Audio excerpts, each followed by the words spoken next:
Shifting into a more pressing look at how the U.S. is dealing with the current pandemic, I want to highlight a couple things. Obviously, as we open the show, the update from Philadelphia is kind of serving as the latest example here as basically the direction this country is moving in, as Philadelphia announced a ban to all major public events through February 2021. After really a lot of people had been thinking this was moving in the right direction, we continue to see case counts in California, Florida, and Texas moving in the opposite direction. And for more on how we're expected to handle all this, I want to welcome our next guest, Dr. Jon Santiago, Massachusetts State Representative and emergency medicine physician as well. Representative Santiago, when we look at it, some interesting new updates here. Obviously, out of California, shutting down indoor restaurants and bars, that not what the state and businesses want to see. They're already struggling through this. But what's your take on how this might be the norm, even as we get into the fall and winter, and how states might have to grapple with on-off closures? Look, what we're beginning to learn and what we've known for a while, particularly some of us in the healthcare sector, is that this is a virus of epic proportion. It is wreaking havoc across this entire country. And what we've known is that as states have begun to reopen, those more closely associated with a quicker reopening are now seeing what the virus has done. You know, we here in Massachusetts and in New York, we've been able to beat back a surge effectively. You know, I worked every Friday, Saturday, and Sunday every week during the surge here for the past 4 months. And we're at a place now where we feel comfortable moving forward. Now, I would still argue that we're moving a bit too fast in Massachusetts, and I don't want to be what's happening across the country to happen here. But what we have going on in California, Florida, and Texas, it's very concerning. And my guess in the next weeks or so, you will see the associated hospitalizations and the deaths begin to rise with the level of new infections that we're already seeing.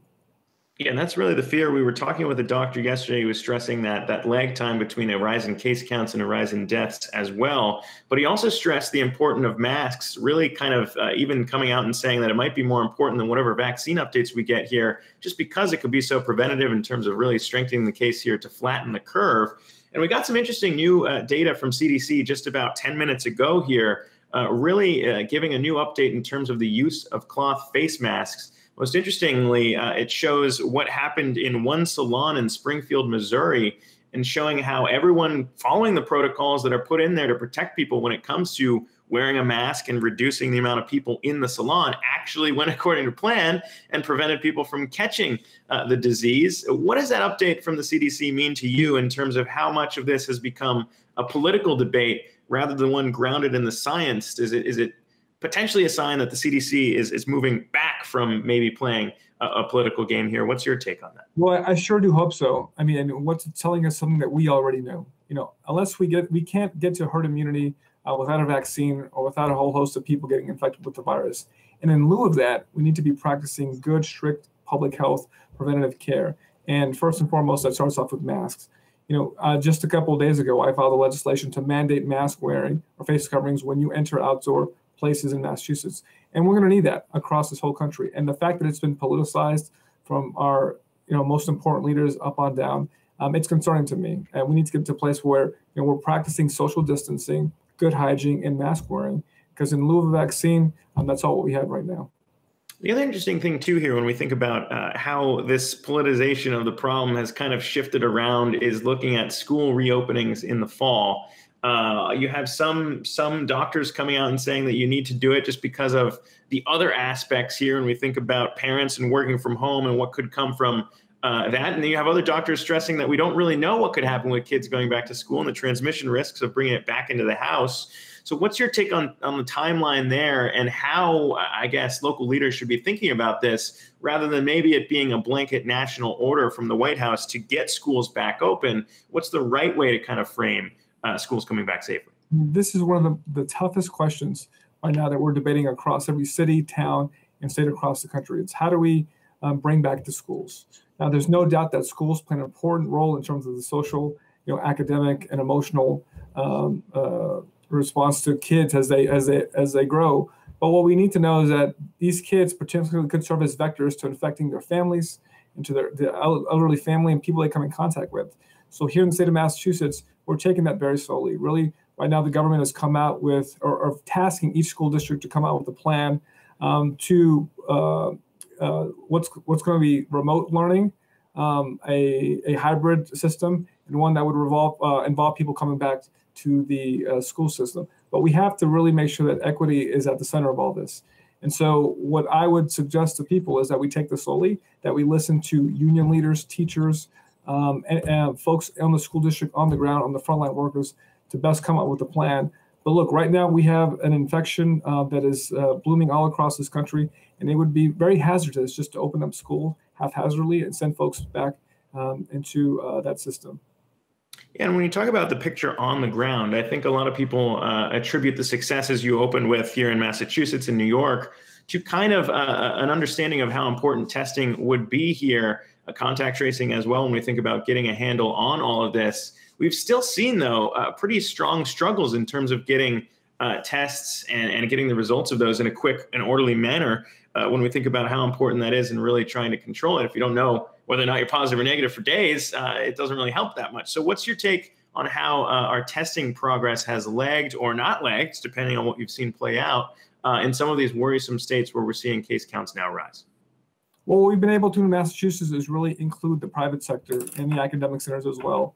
And as a result, we had some of the highest per capita testing across the whole country, not across the whole state.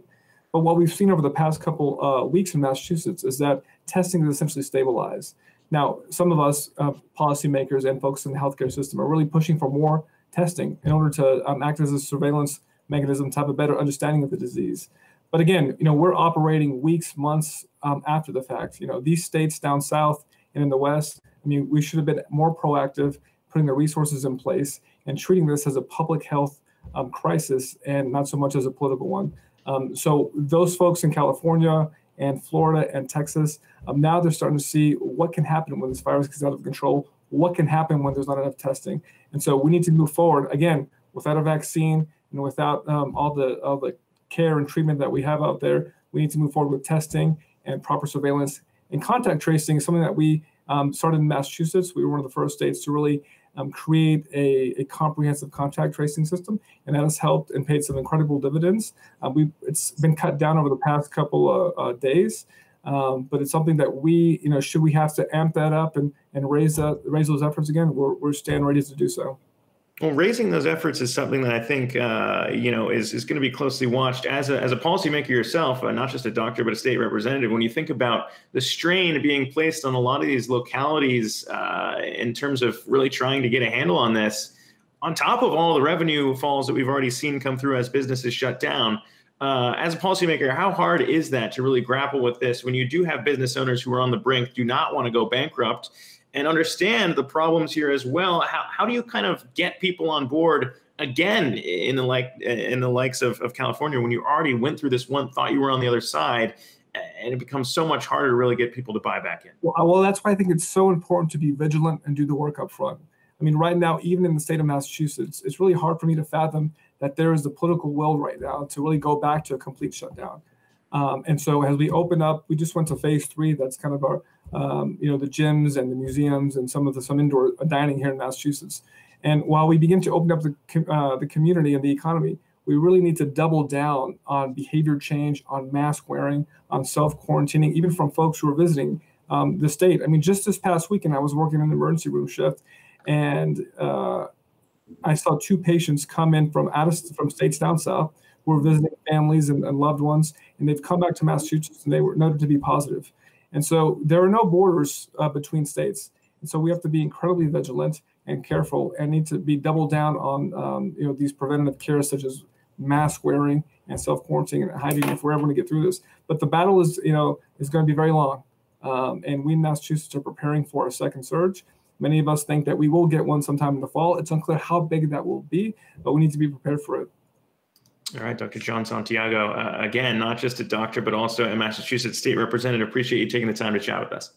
Great. Thank you. Hey, investors. Zack Guzman here. Are you interested in learning more about the markets and getting the latest financial news? Well, then click right here to subscribe to our Yahoo Finance YouTube channel. Get the latest up-to-the-minute market analysis, big interviews in the world of finance, and information on how to manage your money every day wherever you are.